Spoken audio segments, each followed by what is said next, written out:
What's going on, guys? Smudger here, and today we're going to give you the 10 best weapons in Warzone right now.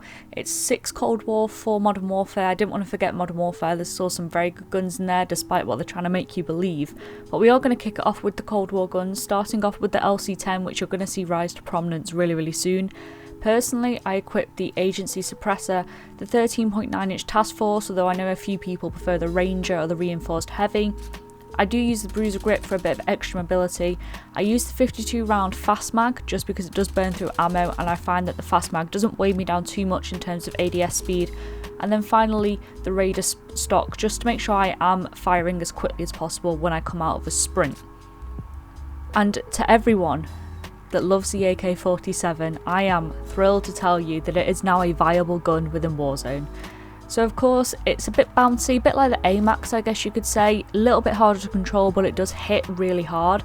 So stick on, an axial arms 3 times, the groove suppressor of course to keep it off the radar, the 20-inch Liberator barrel, the Spetsnaz grip, and finally the Bakelite 50 round mag. I don't find you need the fast mag, you might want to experiment and see if you do. That really is personal preference.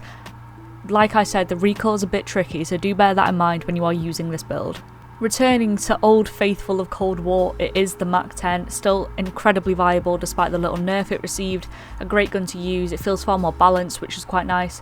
Of course you're going to be rocking the Agency Suppressor, the 6.1-inch Reinforced Heavy, Bruiser Grip to keep that mobility up, the 53 round fast mag. I know some people prefer the drum, I personally prefer the fast mag.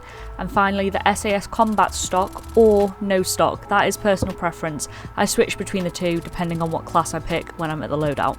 And now we have the shining star that's come out of season 3 so far, and that is the Fara. This is very much a support weapon to your Amax or to your AK-47, something like that, or to a sniper rifle.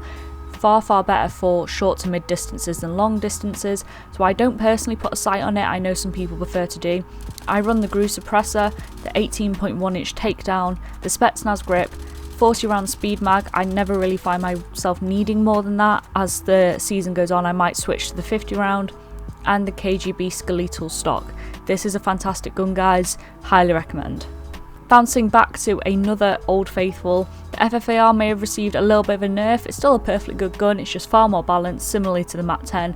So on this you're going to want to rock the Agency Suppressor, 21.2-inch Ranger, the Field Agent grip, standard 44 round mag, not the fast mag. I don't know, it really feels like they've hit the ADS speed quite hard on this one. And then I do use the jungle grip as well. Do bear in mind it is going to be nowhere near as snappy as it was in season 2. And finally, a personal favourite within the Cold War guns for myself is the QBZ. You can rock it with or without sights. This is definitely more of a sniper support gun. I personally put the Vision Tech 2 times on there. And then of course the Agency Suppressor. I put the 15.5-inch Reinforced Heavy. I think pretty much any barrel in it will slap to a point, but this is the barrel that's felt the best. I do use the fast mag just because I will be using this for closer engagements, and finally the Serpent grip just to increase that ADS time. I might take the sight off, I might have a few classes with it on and off just depending on what I'm using, but the QBZ is fantastic. And let's move on to the Modern Warfare guns. Next up is of course old trusty the M4.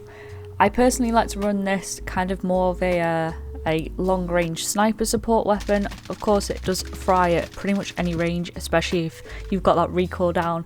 I personally run, when I am running sniper support, a monolithic suppressor, the Corvus custom marksman barrel, the holographic sight, purely because I don't think I need anything a bit longer than that when I am running it in the way I do, a 50 round mag, and the Commando 4 grip. And now everyone's favourite sniper rifle in the game, it is of course the Kar 98.